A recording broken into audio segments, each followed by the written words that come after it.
Hi everybody, I'm Riccardo Colini Baldeschi, and in the next 15 minutes I'm going to present the paper Envy, Regret and Social Welfare Loss. This paper is the result of a joint work with Stefano Leonardi, that is a full professor in Sapienza, University of Rome, and also a collaborator with Facebook, and Okke Schrijvers and Sodomka, that are part of the core data science team at Facebook. In this talk, we will talk about envy and regret in the context of online advertising. Nowadays, ad auctions represent the major source of revenue for the biggest internet companies. Despite the complexity of the dynamics that govern an ad auction, its high-level description is quite intuitive. We can think of a user that opens a certain platform, and many advertisers that compete to show their ads to this user. The competition takes place in the form of an auction, and the advertisers can express their competitiveness submitting bids into this auction. During those auctions, the platform can sell one or multiple ad slots to the advertisers. Those are usually associated with a quality factor, or click-through rate, that depends on the position of the ad slot. Intuitively, we can consider the first slot that appears to the user better than the last one, and this difference is represented with the CTRs. Now, from the description I just gave you, it's easy to see that the advertisers may have incentive to misreport their bids to the auction, and appear less or more competitive. This in order to obtain a better outcome. For this reason, an important property for an auction is the so-called incentive compatibility. So, let me now give you an informal definition of what incentive compatibility is. We say that a mechanism is incentive compatible if the best thing an advertiser can do is to submit in the auction as a bid her true value. But, despite its importance, it's really hard to achieve incentive compatibility in practice due to many different reasons. For example, it's not infrequent that an advertiser participates in a sequence of auctions to obtain an ad slot in display advertising. In this case, even if the single auctions are incentive compatible in isolation, there is no guarantee that their composition will be IC as well. Different reasons may be due to the use of historical reserve prices, where platforms use past bids of the same advertiser to compute their personalized reserve price for the current auction. Finally, the complexity of real-world auction environments may lead to approximations and unexpected behaviors that could result in breaking incentive compatibility too. Now, for all the reasons I just explained, and for many more as well, looking at incentive compatibility for companies is really hard. Indeed, the problem with this property is that it is a binary property. A mechanism is incentive compatible or is not. But a more interesting question from a real-world perspective is, how far is a mechanism from being incentive compatible? And is it possible to obtain this measurement in an efficient way? Those are the kind of questions that we try to answer in this work. In order to answer the first question, how far is a mechanism from being incentive compatible, we could use IC regret, a metric recently introduced in literature by Fang et al. What IC regret measures is how much better off you could be misreporting your bid. But the problem with IC regret is that in order to understand how much better off you could have been with an alternative bid, you have to try that bid. Indeed, to compute IC regret, you have to perform many counterfactual evaluations of alternative bids, and this can be costly from a platform and does not scale very well. Arguably, IC regret represents the best thing you can do if you have only black box access to the auction. But what happens if you have access to additional data? If you are a platform that wants to measure the incentive compatibility of its own auction, is something better possible? The answer to this question is yes, and IC Envy is the tool we need. What IC Envy measures is how much you would be better off obtaining the outcome of someone else, both the slot and the corresponding price, with respect to what you obtain from the auction. The advantage of IC Envy is that all you need to compute is the full auction outcome, so there is no need of additional counterfactual evaluations. But probably you are now wondering, why IC Envy and IC regret should coincide? Are not they measuring different things? And you're right, in general, IC regret and IC Envy do not coincide. Indeed, the former measures the regret that an advertiser can experience in a mechanism, while the latter measures the fairness of the outcome produced by that mechanism. So, in the following, we will characterize the mechanism for which IC Envy and IC regret coincide, allowing us to use the cheaper IC Envy metric to answer our original question. Let me now formally describe in which settings we studied the equivalence between IC-regret and IC-envy. First, we focused on the position auction setting. In a position auction, there are n bidders and m slots. Each bidder I has a private value Vi and reports a bid Bi to the auction. The slots have different quality factors, and we indicate with alpha j the quality factor of the slot j. Moreover, let's assume that the slots are ordered by non-increasing quality factors. When we run a mechanism, we obtain an allocation x and a payment p. X is a vector of n elements, one for each bidder, where the ith element describes the slot obtained by bidder I. P, similarly, is a vector of n elements, and the ith element represents the payment charged to the bidder I. Given an allocation and a payment, we can now represent the utility of a bidder as a quasi-linear utility function. Specifically, this means that at the end of the auction, a bidder I experiences a utility equal to Vi times the quality of the slots obtained by I minus the payment charged to the bidder for that slot. So, we can now formally introduce the concepts of IC-regret and IC-envy. Let's fix the bid vector of all the other bidders and focus on the bidder I perspective.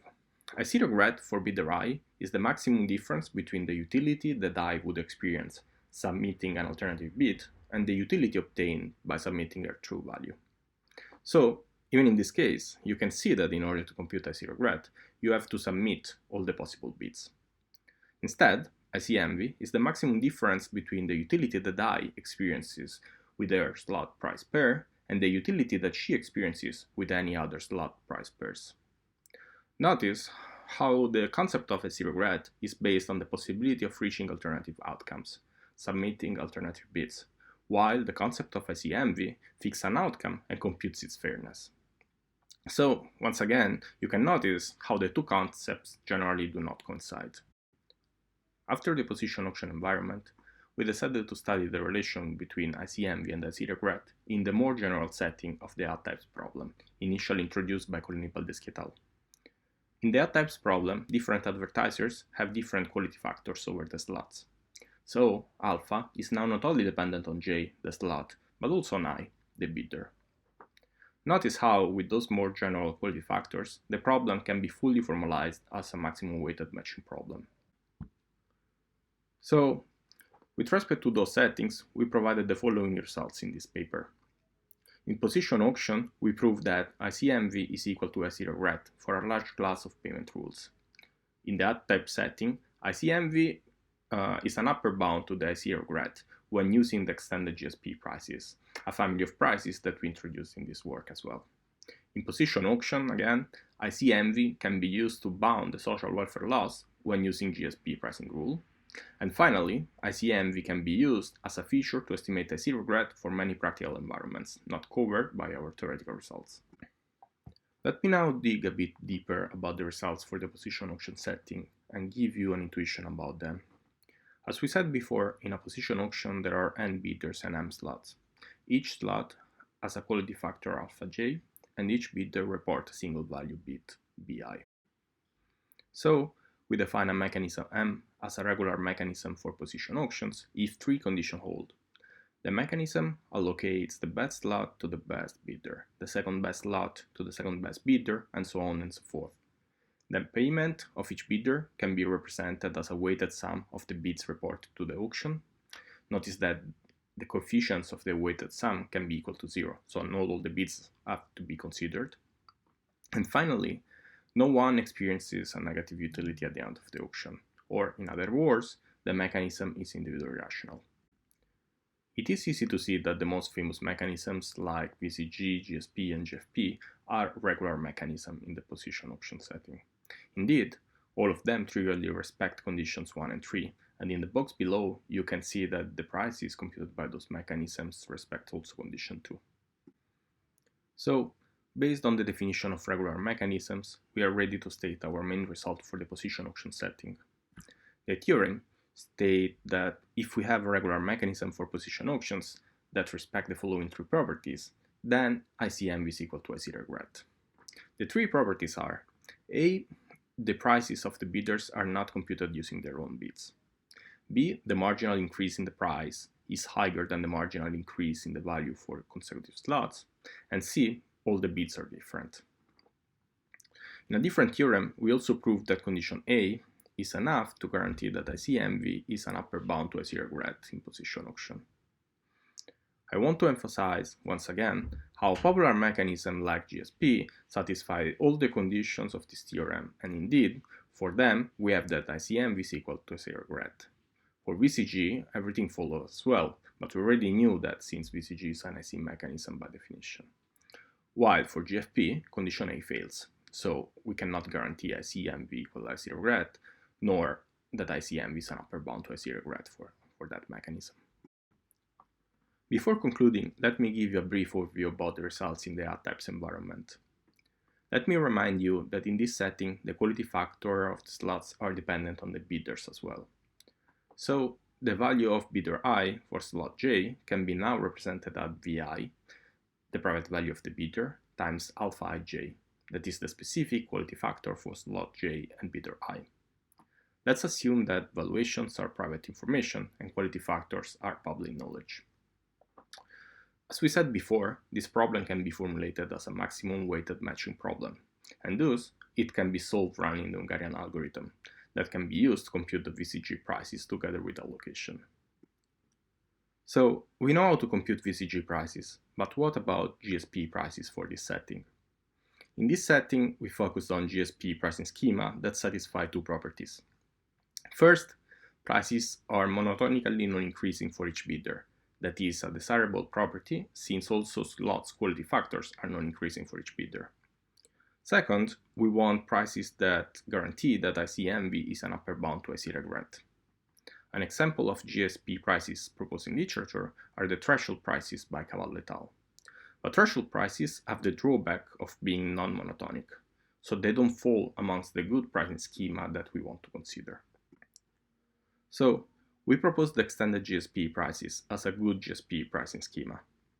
Extended GSP prices are defined as follows. For each bidder I and slot J, let Pj be the VCG price computed by the Hungarian algorithm for slot J. Moreover, let Tij be a personalized reserve price computed based on the structure of the matching used by the Hungarian algorithm. Then, the extended GSP price of bidder I for slot J is the max between Pj and Tij. And in our main result for the odd-type setting, we prove that the extended GSP prices are monotone for each bidder, and they also guarantee that ICMV is an upper bound to IC-regret for all the bidders. Let me conclude summarizing the results provided in the paper and presenting some open questions. In this paper, we proved that ICMV can be used to measure the density compatibility in position auctions. ICMV extends to the odd-types environment, and ICMV can also be used to bound the social welfare loss in non-IC position auctions. In the future, it would be interesting to understand if there are good anonymous prices for the odd-type setting that guarantees that ICMV is an upper bound to IC-regret. Also, extend the relation between ICMV and social welfare loss to the odd-type setting and use ICMV as an estimator for the social welfare loss to generalize the results beyond the presented theoretical framework are both interesting questions. Finally, I want to conclude apologizing for not being present to answer your questions, and for the background noise this homemade recording may have captured. But thank you all for the attention, and have a great day, or night, depending on your time zone.